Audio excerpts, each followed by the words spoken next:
Good morning. This is day 25.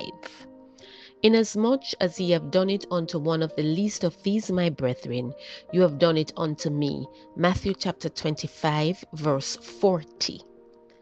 God's Delight, written by Suzanne Long Gordon. On January 25, 1925, 100 years ago, the tomb of Tutankhamun was reopened in Egypt so that Howard Carter could resume his archaeological work. Eric Dempster, cricket spin bowler, was born in New Zealand, and Balbina Hermina Williams was born to Jamaican parents in Camagüey, Cuba. The Williamses returned to Jamaica to reside in their hometown of Bacon in the Treasure Beach region of St. Elizabeth. Balbina's siblings and later the communities in her sphere affectionately called her Sister B and saw her as the epitome of love, caring and giving, always looking out for the less fortunate, the downtrodden, and the ones society often shunned. Her mantra was found in Luke 6:35.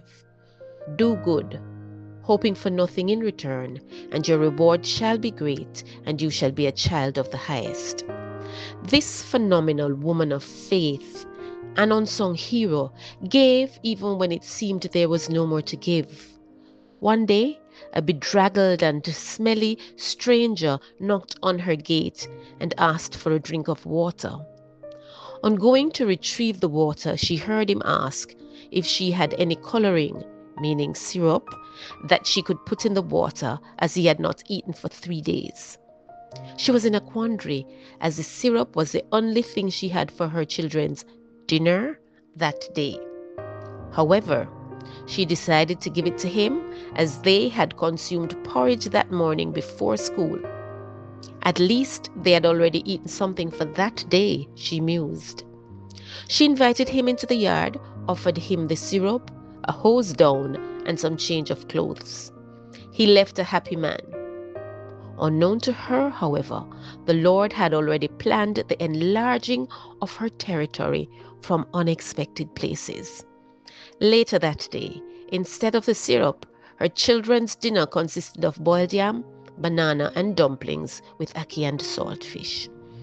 When we encounter persons who are less fortunate than we are, do we write them off or do we look at them as Jesus would? When he saw the multitude, he was moved with compassion for them. Matthew 9, verse 36. God delights in using us as he used my mother, Balbina Williams Long, to show compassion to others. Love is giving to the ones in need, sharing as the Lord leads, caring when the world cries. Love is compassion with Christ-like eyes. Our quote this morning reads, to show compassion is to be like Jesus. End quote.